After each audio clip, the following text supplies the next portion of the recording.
This is a great turnout. In fact, I've been to Las Vegas a number of times. This is by far the largest turnout. Thank you very much. And I want to thank Alexandria for being here with us. She mentioned when she was a kid, she cleaned houses with her mom in order to help pay the family bills. She has not forgotten where she came from. I want to thank Steve Horsford, who worked for the Culinary Workers Union, former chairman of the Black Caucus, and doing a great job in the Congress. Steve, thanks very much for what you're doing. So why are Alexandria and I here in Las Vegas, and we're heading to Colorado, and we're heading to Arizona? We're doing that because this country faces enormous crises. And how we respond to these crises today will impact not only our lives, but the lives of our kids, future generations, and in terms of climate change, the very well-being of the planet. And so today we are here to say, very loudly and clearly, no, we will not accept an oligarchic form of society where a handful of billionaires run the government.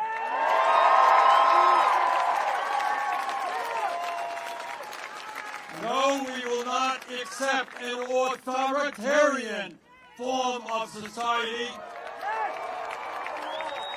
with a president who undermines the Constitution every day and is working aggressively to take away our freedom of speech and freedom of assembly. No, we will not accept a society of massive economic inequalities where the very rich are becoming much richer while working families across the country struggle to put food on the table. And what we're saying today as clearly as we can, that in the richest country in the history of the world, we demand and will achieve an economy and a government that works for all of us, not just the 1%.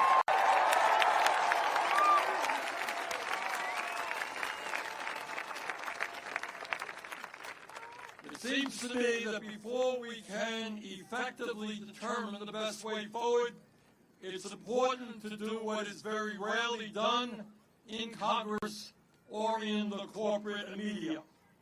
And that is to have a frank discussion about the economic and political realities facing our country. So let's do something really radical. You ready? Yeah. Let's tell the truth.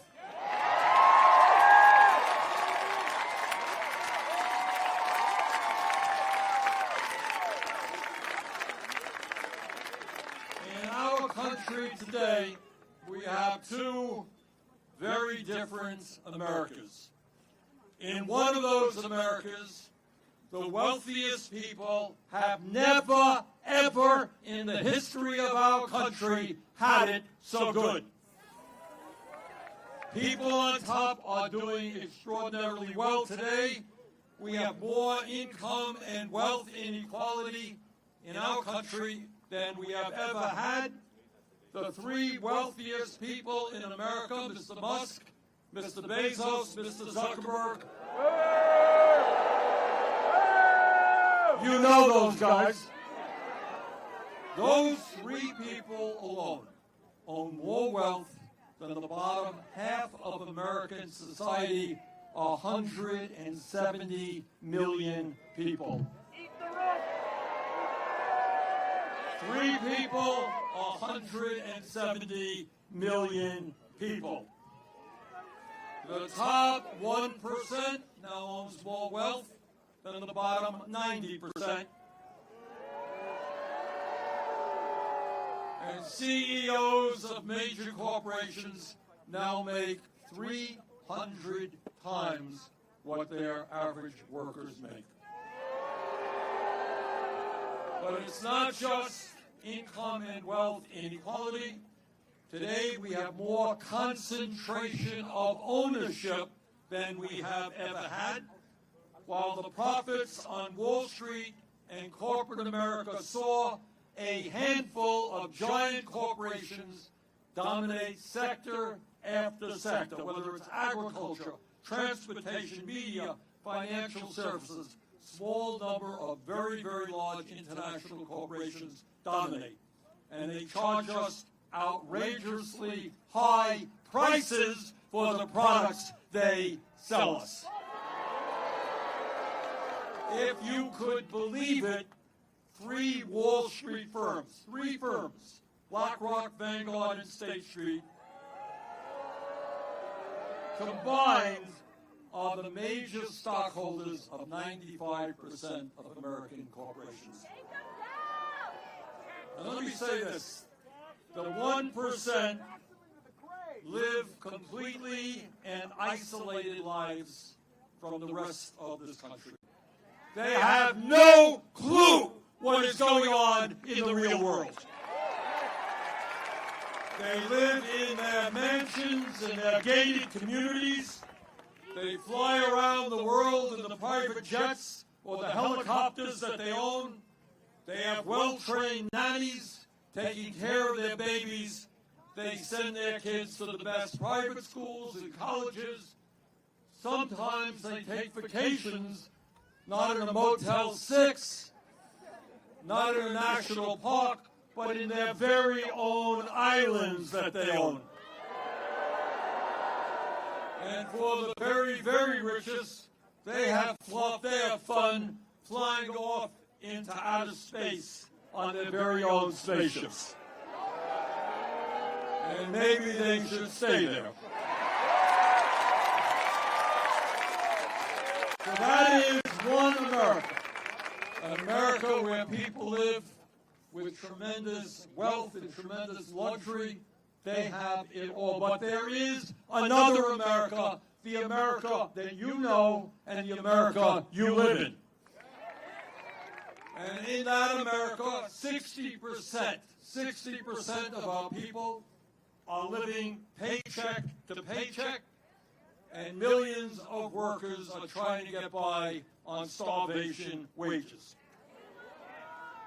Unlike Donald Trump, I grew up in a family that lived paycheck to paycheck, and I know, as you know, something about that reality. And it is a reality that I will never forget. And I have a feeling as I look out at you today that many of you know that reality. Now, here's something that we don't talk about too much. What does it mean? What does it mean to live paycheck to paycheck? Tell me. What does it mean? Robbing Peter to pay Paul. Oh, raise your hand. Let me get to some people. Yes. Going without. Yes. Knowing how to figure out how to pay your credit card when interest rates are 20% if you're delinquent, right? Yes, ma'am. How to put one's kids through college. Yes. Wanting to buy a house. How are you going to ever figure that one out? Yes, sir.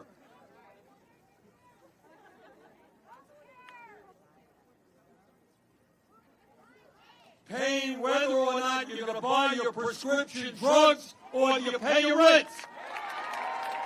Yes, sir. Going hungry in America. Way in the back there, yeah. Wanting to go to college, not having the money to do that, yeah. Okay, yeah. Yes, ma'am. Okay, stress every day to pay the rent. That's what it's about. All right, we go, look, I know we can go to everybody in the thousands here who will give me a different answer, but here is the bottom line. It means that millions of Americans worry every day, we just heard it, how they're going to pay their rent or how they're going to pay their mortgage. And as Alexandria mentioned a moment ago, all over this country, the cost of housing is soaring. So what do you do if you're living paycheck to paycheck and your landlord raises your rent 30%? You got to figure out where you're going to go. If you have a kid, you got to find another school. It is a disaster. How do you live if you're a single mom paying $20,000 a year for child care when you're making $40,000 or $50,000 a year? People want to feed their kids well, want decent food for their kids. How do you provide decent food for kids when the prices at the grocery store are soaring? If you get sick, your kid gets sick, your mom or your dad gets sick, how do you afford to go to the doctor if you have no health insurance or you have a $10,000 a year deductible? How do you pay your credit card bill? People have credit card bills here? And if you don't pay it, Wall Street gets 20%, 30% interest rates. People all over this country just worry about what happens if you're living paycheck to paycheck and your car breaks down. And the guy at the repair shop says it's costing $1,000 to get it fixed. Well, what happens if you don't have that $1,000? How do you get to work? And what happens if you don't get to work? What happens if you get fired? How are you going to take care of your families? Those are the stresses that tens of millions of Americans are experiencing. Let me tell you something that is almost never, ever talked about. In America today, our life expectancy, how long we live on average, is about 4 years shorter than people in most other wealthy countries. But what is even more embarrassing is that working class Americans are living 7 years shorter lives than the wealthy. Why is that? Hold on. Why is that? Raise your hands. Yes, ma'am. All right, this woman hit it right on the head. The answer is stress. What doctors will tell you, it's not a new medical fact, is that when you live under stress every day, trying to figure out how you're going to feed your kids, how you're going to pay rent, how you deal with a boss who is not very pleasant. All right, dealing with Trump. All right. All of that stress has an impact on your body and your mind. And in the richest country in the world, working class people should not have to die unnaturally young. They should be able to live long and productive lives.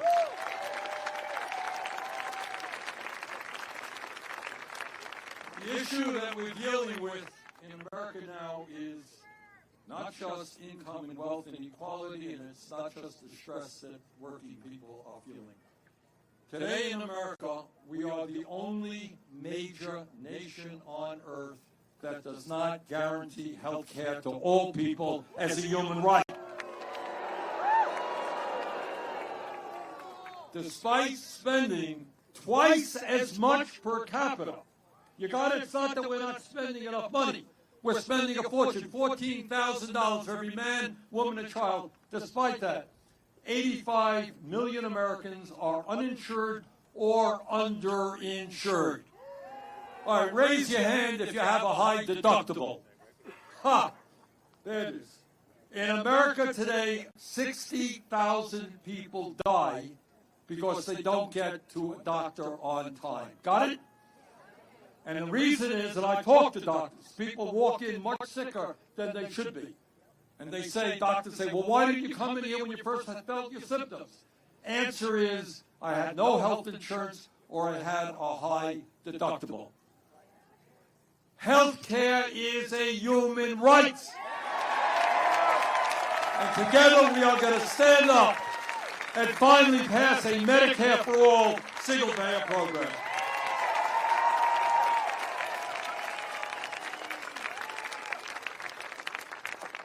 Today, because of the greed of the pharmaceutical industry, anybody here having a hard time paying for prescription drugs?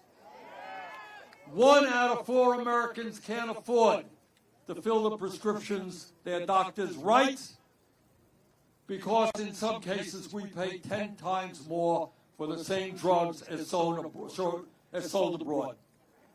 There is no reason why we should pay the highest prices in the world for prescription drugs. Let us stand together and demand that Congress lower the cost of prescription drugs by at least 50%.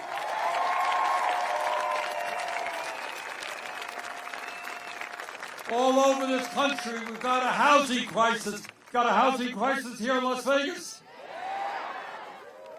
It's not just that we have 800,000 people who are homeless. That's bad enough. But you got 20 million people in America paying 50% of their limited incomes for housing. We got an education crisis, child care, dysfunctional, very expensive. The workers there make low wages. Public education doesn't have enough money to attract the teachers that we need. And millions of young people are struggling to figure out how they are going to get a higher education. And in terms of climate change, we now embarrassingly have a president who believes that climate change is a hoax, which means that we're going to fall further and further behind in trying to save the planet. So why is all of this stuff happening? Why are we the only country that doesn't guarantee health care? Why are the rich getting richer and working people struggling? Boy, it's a smart audience. You got it. You know, we all know, it's true in Vermont, and I'm sure it's true here. We all know people who are dealing with addiction, right? Drug addiction is a horrendous problem. I think we lost 100,000 people because of drug overdoses. We know people who are alcoholic, who need more and more to drink. We know people who can't control themselves with food or tobacco. But I will tell you that the worst addiction in this country today is the greed of the oligarchy.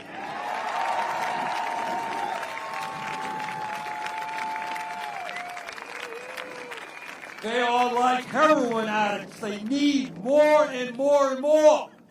And if they destroy Social Security and Medicaid to get what they want, that is what they will do.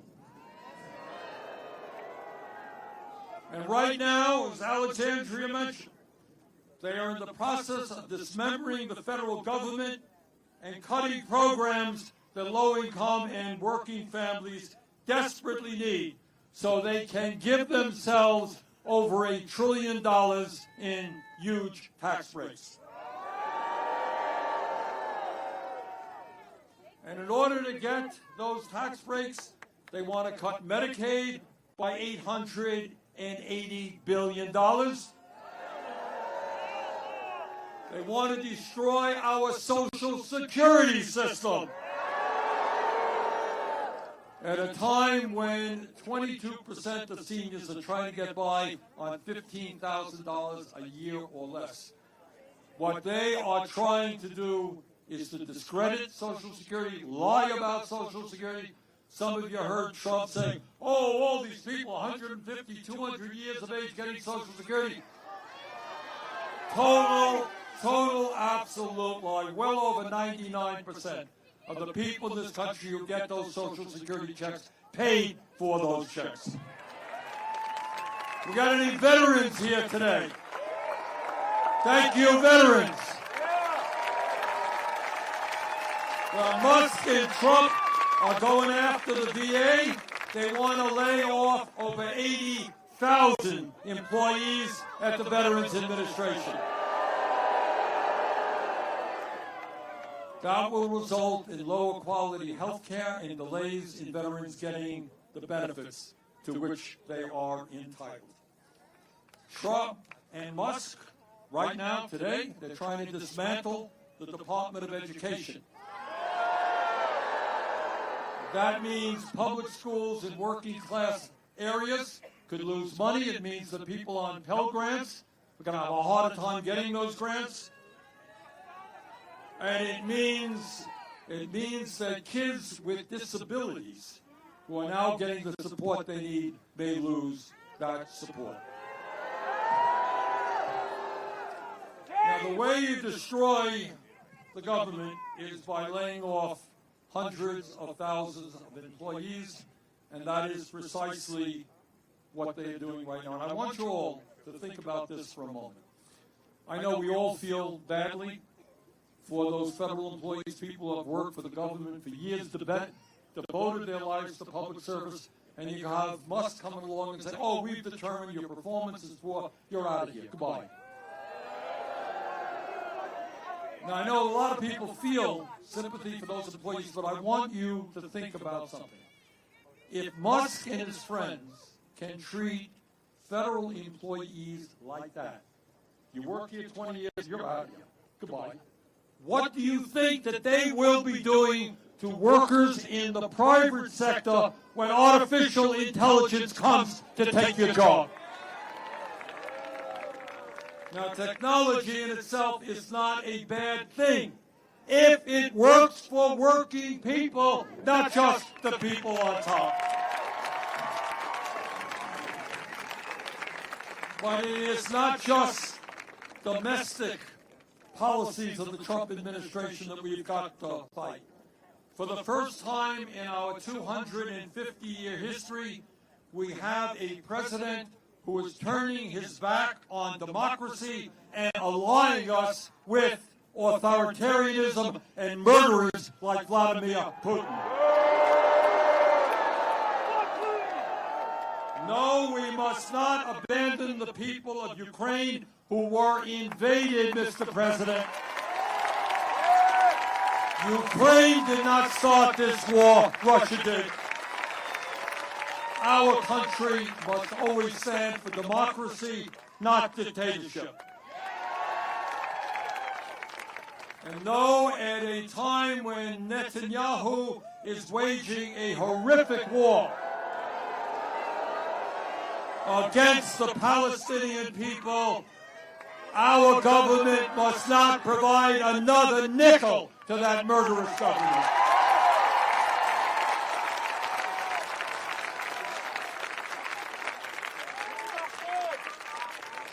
My friends, it is no great secret that our government is way out of touch with the needs of working families. I don't think anybody would deny it. You have a two-party system, both parties heavily dominated by big money interests. So our job in the coming weeks and months is not just to take Trump on in every step of the way, but it's to do more. It's to have a vision for where our country should be going. As the wealthiest nation on earth. To begin, it's important to know that we are not going to make the changes we need so long as we continue to have a corrupt campaign finance system. It is not democracy when Musk himself can spend $270 million to help elect Trump and then become the most powerful person in government. And there are billionaires in the Democratic Party also playing a major role. Our job is to overturn this horrendous Supreme Court decision on Citizens United and to move this country to public funding of elections, one person, one vote, not billionaires buying elections.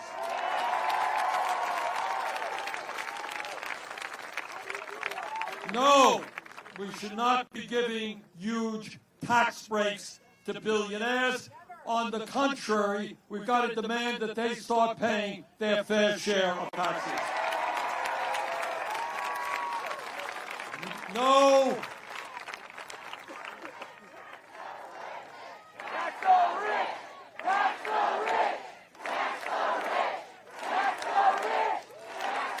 That sounds pretty good up here. And while we're we're at it, we cannot maintain a federal minimum wage of $7.25 an hour. Got to raise that minimum wage to a living wage at least $17 an hour. And we, all over this country, workers know that if you want decent wages and benefits and working conditions, you got to join a union. But all over this country, corporations are making it harder and harder for workers to join unions. And that's why we need to pass legislation that I just introduced called the PRO Act, that penalizes any employer that acts illegally when workers are trying to form a union.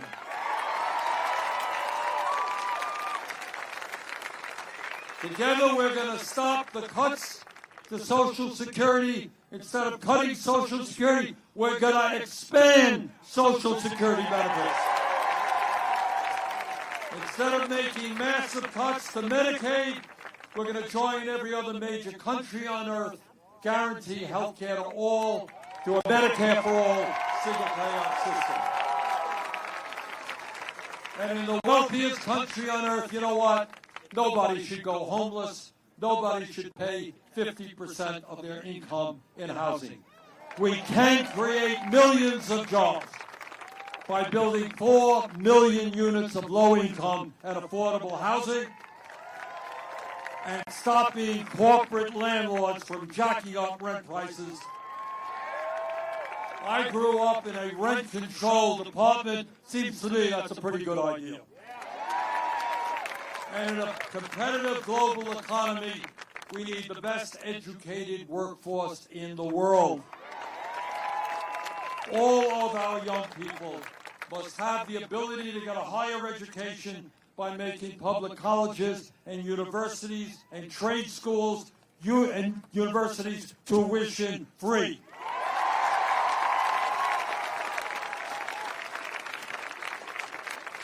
Alexandria led the effort for the Green New Jobs, creating millions of good-paying jobs, transforming our energy system to save the planet. Let's do it.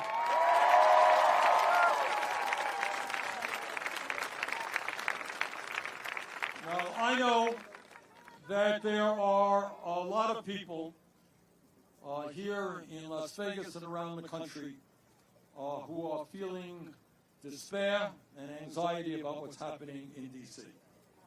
And some of you may feel a little bit hopeless. So let me say this. At this particular moment, this pivotal moment in American history, despair is not an option.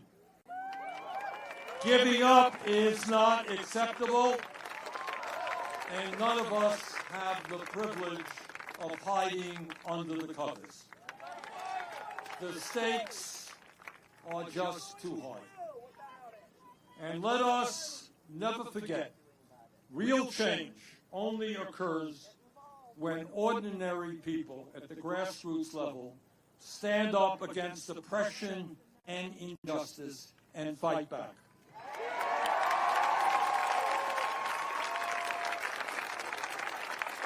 That is the history of our country from way back when.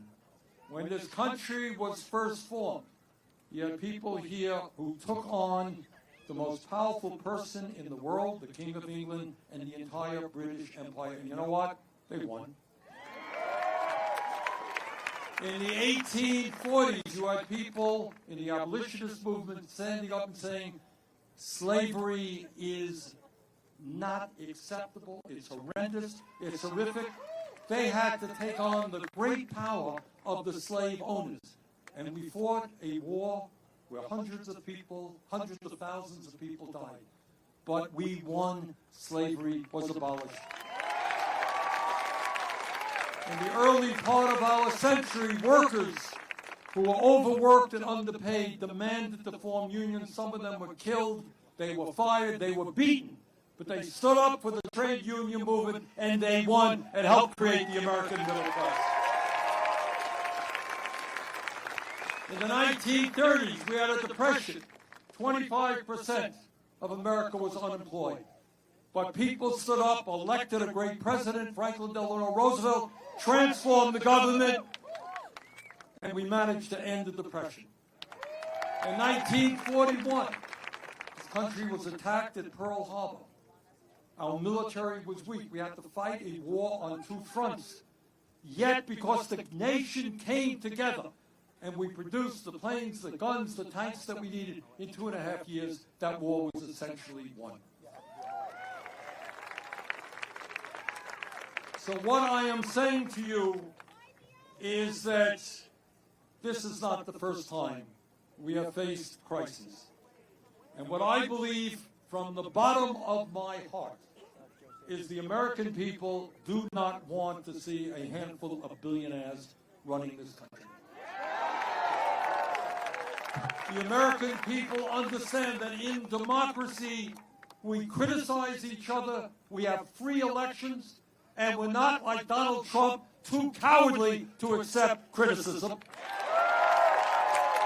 American people do not want to move us toward an authoritarian society. The American people understand that there's something very wrong today when so few have so much and so many have so little. So my view is that while I am not a mathematician, I do know that 99% is a hell of a lot bigger number than 1%. And I believe from the bottom of my heart, if we do not let Trump and his friends divide us up by the color of our skin, or where we were born, or our religion, or our sexual orientation, if we stand together as one people, fighting for justice, there is nothing that we cannot do. Trust me, I work in Washington, and I know the power of the oligarchs. They are very powerful. But if we stand together, I have zero doubt that we can and will defeat them, that we can transform the economics and politics of this country, and that we can have an economy and a government that works for all of us, not just the 1%. Thank you all very much.